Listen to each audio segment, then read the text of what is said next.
Howdy, welcome. This is going to be a somewhat short, hopefully informative take on what I consider to be some of the essentials for climbing in League of Legends, taken from a currently Diamond, previously Master, jungle main.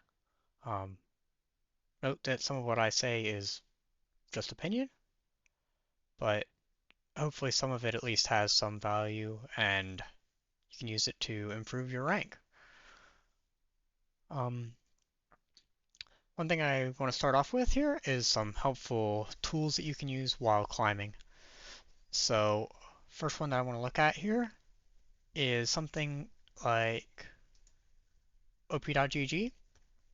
Um, this has many uses, um, among which you have great rune options for your champions if you're learning them for the first time. You can look up individual champions. Obviously, this will just show my champions right now, but you can look up individual champions, look at builds, um, suggested items, see what the higher ranks are doing, get a feel for each patch. Generally, what I wouldn't recommend doing, unless you're, and you'll know what elo this is, I would say above plat. But I would say don't really look at win rate too much. Because as a newer player, or as someone in a lower elo, the overall win rate of your champion matters less than your ability to play them. If you are good on the champion, their win rate doesn't really matter. And even that's true up to even Challenger, to an extent. But overall, win rate isn't a huge factor that you should be taking into account when you choose what champions to play. But yeah, this has many different things. Recommended runes, recommended items. Now, you can follow this at the beginning, but I do recommend learning to itemize and set your runes yourself. You can use them as a guide, but each match is different. Another helpful tool that something like op.gg has that a lot of other things don't has this cute, nice little memo feature. So, for example, if I wanted to say, oh, I did really well this game, really good game, but died level 1 at Invade.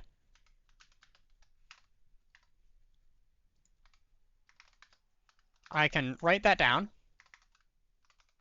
and obviously you have to be signed in for this to work. But I can write that memo, and this will be attached to that match in my match history. So I can go back and look, oh, maybe I made this mistake. I can record that, learn from that later. Obviously, I don't think that happened this game, but yeah, I don't believe I died level 1 there. I'd have to go back and check, but I don't think I did. But yeah, that's a really helpful tip. Um, I believe there's something on Overwolf Insights GG or something like that that has a similar feature. I'll get into that a bit more later when I go over VOD review and stuff, but yeah, being able to like make notes on your games, whether that's in something like ob.gg or if you just take notes in Notepad or something, whatever works for you, but being able to track your progress in some way is really great in my opinion. Um, yeah. So another thing I want to go over is just VOD review. We'll go over VOD review now, I guess.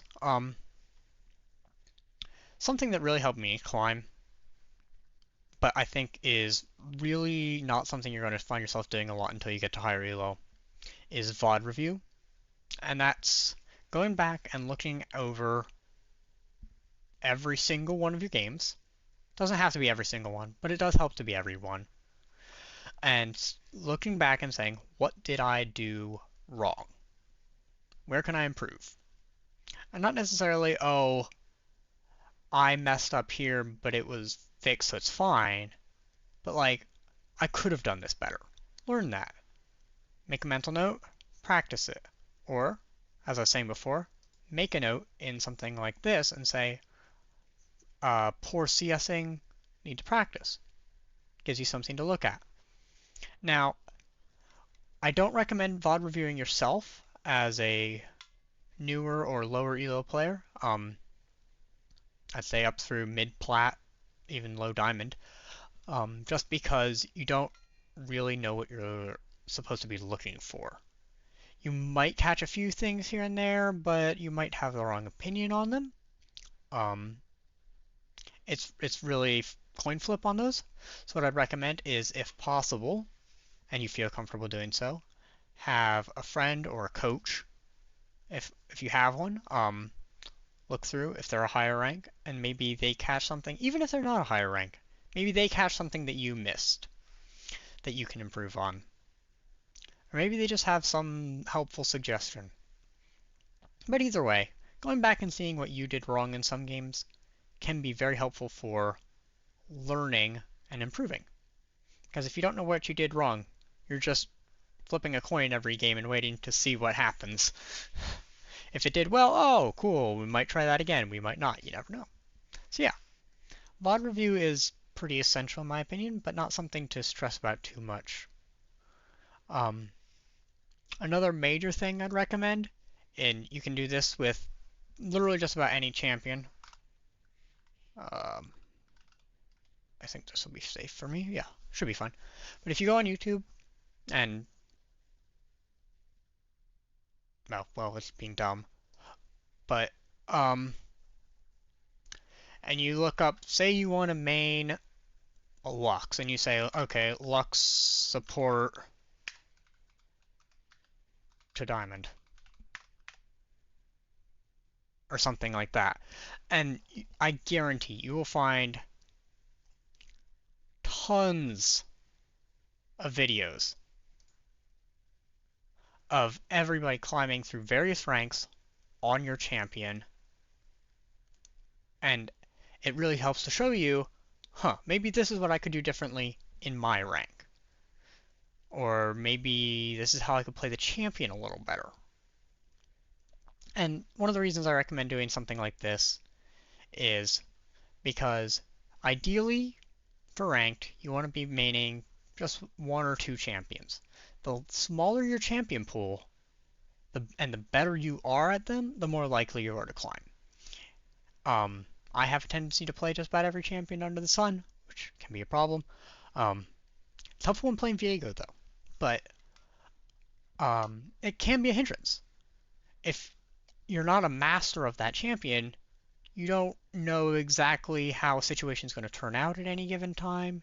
You might make more mistakes mechanically than you would if you know your champion inside and out and you know every fine detail of, oh, I can kill here, or I really need to play safe because I don't have this spell up. So yeah, maining just one or two champions, getting a really solid feel for them, that will also help you climb. And you can find lots of videos on basically every champion under the sun, from every rank up to whatever. Everybody does videos like these on ranked diamond or, whatever. And these I think are very great just because you get to see how the champion is played across every elo. So, let's hop into game here in a second, and I'll show you some settings that I think are really helpful to have. But also, these are settings that I use, and, do with that information what you will. Turn off menu spawn. Okay, so, sound settings. There's nothing here that you really need to have mathematically done. This can all be to your preference. I have everything muted right now for the sake of the video. Interface, again, do these to your liking.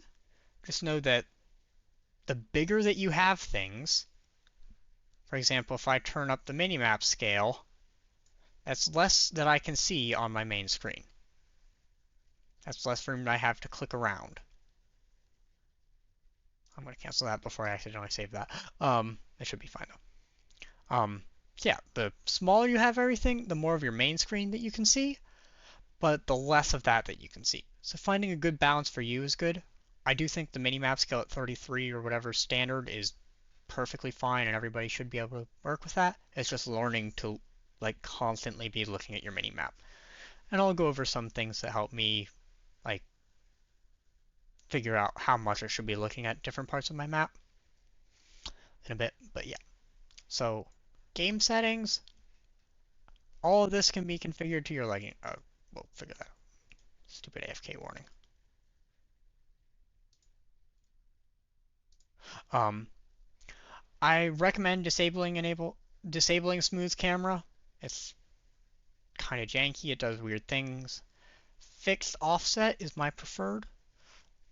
If you have fixed offset, what it does is when you lock your camera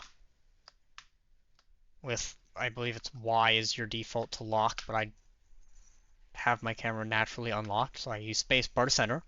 It will directly center your champion on the screen. Now, if I were to do what I believe is standard is per side offset, you'll see how my champion is slightly to the left.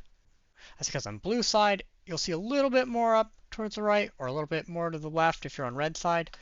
But in general, this isn't super helpful and can lead to some poor camera habits.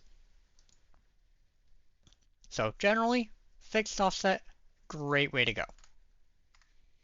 Other settings, I highly, highly, highly recommend turning auto attack off if you're not already doing this. Auto attack off. Auto attack as a setting is great for new players who don't know how to actually auto attack, but if you get locked into an auto attack animation, that's time that you're not spent moving, and moving is your friend. Um, attack move on cursor, that's another good one to have. We'll get into attack move a bit later though. But having the difference between attack move on cursor and not is if you attack move, which is the act of clicking by default your A button and then issuing your movement command or your left click, it will by default target the unit closest to you. What this does is it has it target the unit closest to your cursor, which is much more useful in chaotic team fights, in my opinion. Target champions only. A lot of people don't use this one. I believe by default it's bound to tilde. You can see it turns my cursor red here. And that basically just means I physically cannot click on anything that is not a champion with and any like unit targeted spells, those won't click on anything but champions. This is really useful for getting into jungle camps or in hectic team fights. See, I can click straight into the Raptors camp and I don't have to worry about aggroing these at all. Really useful to have. I have that set to toggle just because I only have to click it once. Don't have to hold it down or anything, but that's personal preference. Video settings. Again, most of these are going to be to your liking. I do recommend colorblind mode though. There are plenty of videos out there showcasing this, but some spells are incredibly deceptive and are much easier seen in colorblind mode. And that's just the way it is. Singed trails are some of those. They stand out more. You can see the edges of things. It might take some getting used to, but it's not a huge change, and it's something that overall will improve your skill, in my opinion. You can do just fine without it on. It's up to you though. Everything else in here, it's opinion. Now for the hotkeys. This is where it gets really complicated. I highly recommend learning to quick cast. I'm AFK again. Learn to quick cast all your spells. That way you have less button inputs. The more time you spend trying to cast your Q or whatever in a fight, that's more time that you could be dying. And League is a game of seconds. Each second can get you killed, could win you the game. It matters. Each second matters less and less in low elo, but you'll notice it more as you get higher and higher. That difference between clicking your Q button, if I, yeah, but it's the difference between me pressing Q and my Q going off, and me pressing Q and having to click again to cast it. It's 2 button presses rather than 1. Although with some spells, let me level up here. I don't even know if I have this bound. Some spells on some champions, it may be useful to have quick cast with indicator set or normal cast. I don't know why I don't have that set. What if I set that to Shift W? So now if I do Shift W for my Caitlyn trap, I can see exactly where I'm going to put it, and then I release and it places. So it's a little faster than normal cast, but it's a bit more accurate, but also a tiny bit slower than quick cast. And really, these are great for things like GP barrels, Caitlyn traps, anything that you really want a really precise placement on. Just know that the faster the team fight is, the harder it might be to get that accurate placement. And that's something that you're just going to have to practice. Let me keep moving around. Other things that are useful to have are learn what item hotkeys work for you. For me, having active items on 1 are kind of awkward. So I like active items on 2. But, find what works for you, what you can reach easily. Yeah. Camera control. This is where it gets interesting. I highly recommend learning to play with an unlocked camera. Being able to move your mouse to the edges of the screen in a team fight and flick your camera around. You have a lot more control of what you see. If you play with locked camera all the time, you're not going to see maybe the Alawi flanking from up here. Or, the Zed running at you over here. But if you play unlocked cam and the fight's happening over here, you know there's nothing over here. You can play really aggressive towards the edge of your camera and be aiming over here. You don't even necessarily have to be on your own screen if you know what you're doing. But, yeah, learning to play with unlocked camera, super useful. Yeah. Display, communication. Learning proper pings is useful. But again, this is League. Nobody pings well. Everybody will be bait pinging or spamming their weird emotes.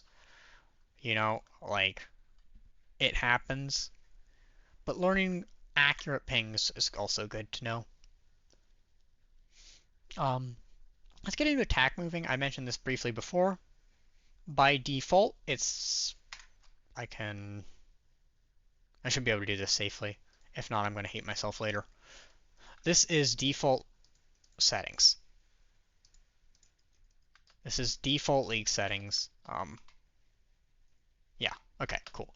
So by default, it's A and then right and then left click. And what that does is if I put down a target dump, oh crap, this is really gonna hate me, isn't it? Ugh, what is spawn target dummy? Okay, so by default, so I can A and I can click, and that will attack the unit closest to my cursor. The benefit of attack move in this format is when you press A, it shows your attack range, which is super useful. And again, I have mine set to attack unit closest to cursor. It should actually be not set to this in this. So if I A click here, no, it's doing it. Okay, so it's keeping that one. But if I had that turned off, turn that off, and I A click towards this unit, it'll attack this unit here, which in a team fight could be problematic. So I like to leave that on so that I can click there. Um, I do find it difficult at higher attack speeds to quickly attack move.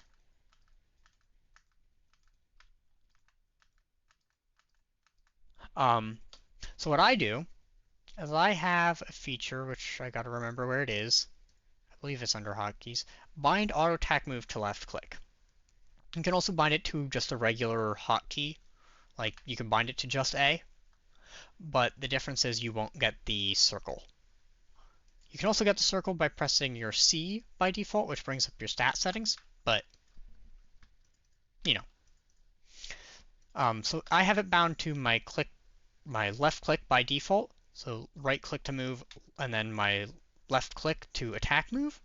And I find that really useful for me, but mess around with what works for you. Um, I do think learning attack move settings can be really, really beneficial, especially on a high APM role like ADC. Roles like support, it might not be as useful to learn. Um, Really up to you, but I, there are challenger players who just left click. There are challenger players who use A move. There are challenger players who use, a click attack move. There are challenger players who just use, I think it's whatever, X by default or whatever. Um, you know, every player is different, and mess around with settings, see what works for you. But I do highly recommend using some form of attack move and learning it. It will take a while to get used to, and practice it in normals. But learn it, get used to it, and it will improve your gameplay over time.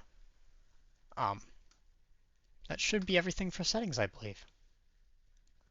So I'm going to exit out of this here real quick. Uh, I'm just going to end the game. Sorry, I feel bad about it showing up as a loss on my match history. Not that it really matters at all. But yeah, so that's basic settings. Um, I want to exit out here because there's one file that I think I want to show. Yeah.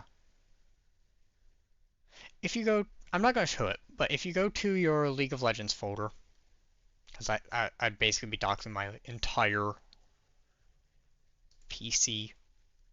But yeah, if you go to, I believe it's on your C drive, Riot Games, your League of Legends folder, config, there will be a file called persistedsettings.json, and you want to change that. You're going to right click that, select properties, and change that to read only. Once you have your settings figured out, of course. What that does is, because you know how I just reset all my settings to default there, if I go into a game here, and I'm going to say in this game actually because I do want to show you guys basic wave management stuff. Yeah, if I load into another practice tool game, this will take a second. The client is slow. Client is slow as always. So I'm just going to use an ADC, just make my life easy, because use the champion that I'm practiced on farming. Obviously I don't play a lot of ADC, but I am reasonably well practiced on most ADCs and can farm decently well and get a decent wave state. Yeah, what that persisted settings JSON file does is it basically keeps all your settings exactly the same from game to game. So I changed all my settings in that game, but because I have my persisted settings JSON file set to read only, also why isn't this going over?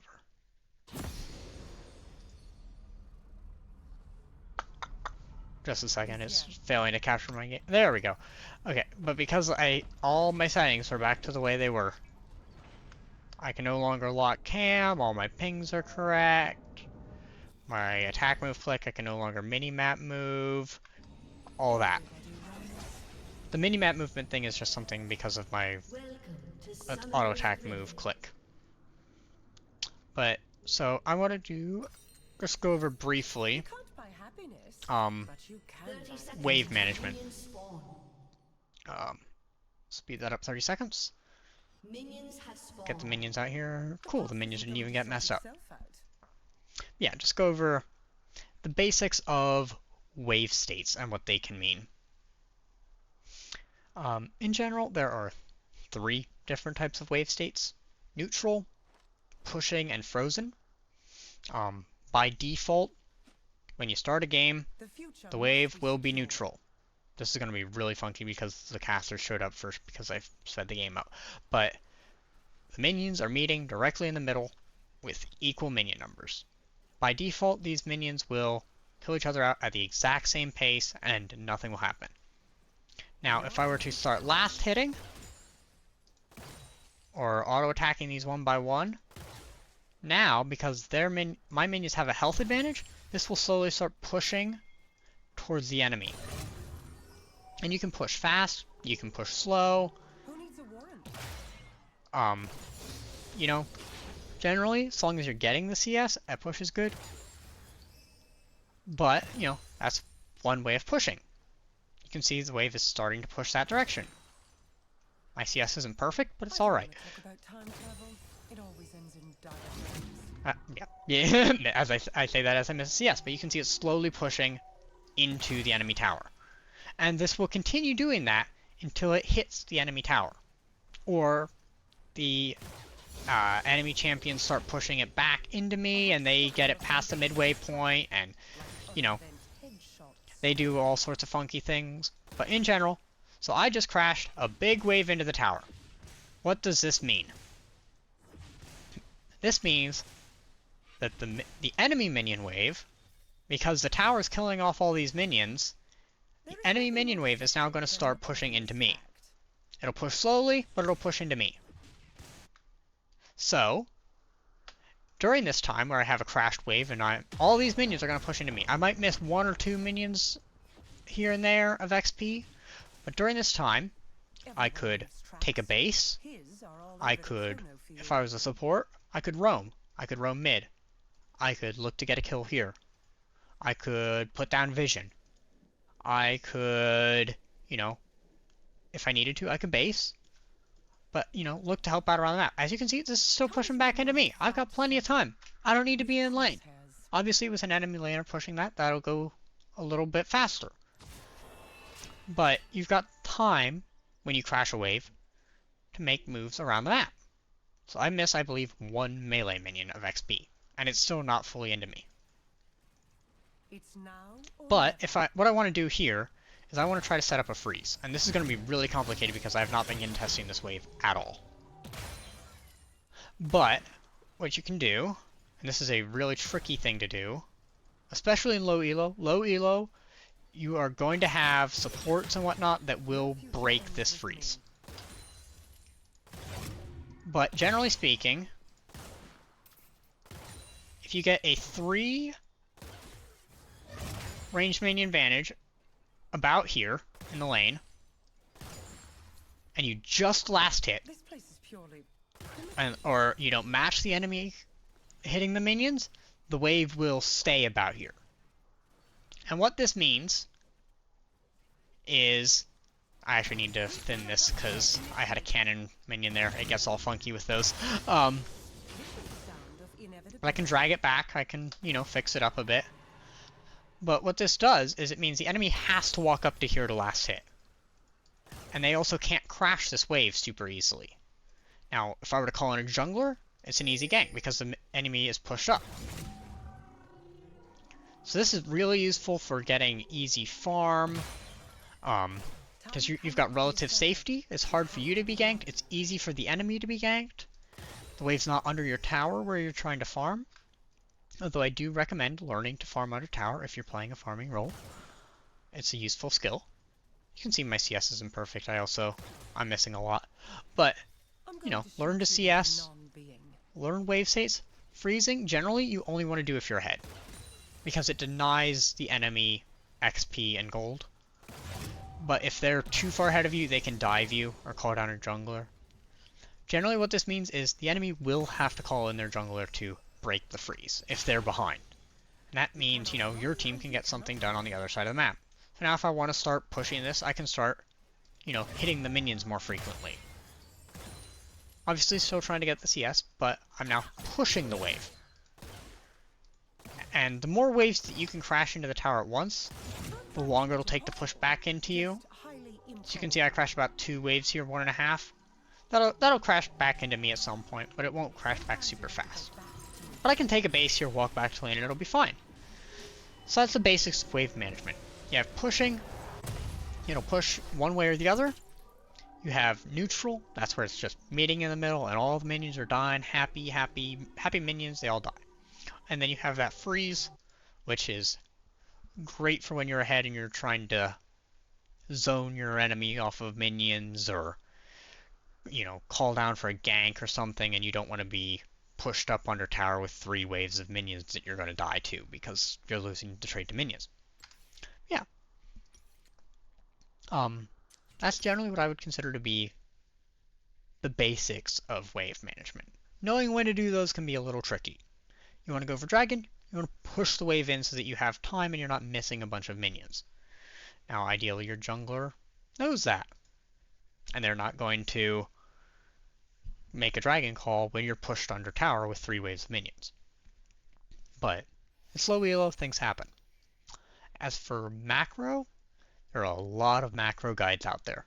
I could go on for hours about the correct macro, but I'm not going to. In general, there is mostly correct macro. Even challenger players will disagree on what the correct play might be in a certain situation. And it's all based on what information you have. That being said, wards. Wards give you information. That's why wards are important. League is a game of knowledge. If you didn't have missing knowledge, if you always knew where everybody was on the map, you always knew every single one of their cooldowns, it would be a solved game. There would always be a right answer. But there's not. So the best thing I can say for low elo macro is when in doubt, farm. Focus on your farm. Because that's how you're going to get gold. If your team makes a bad call, that's on them.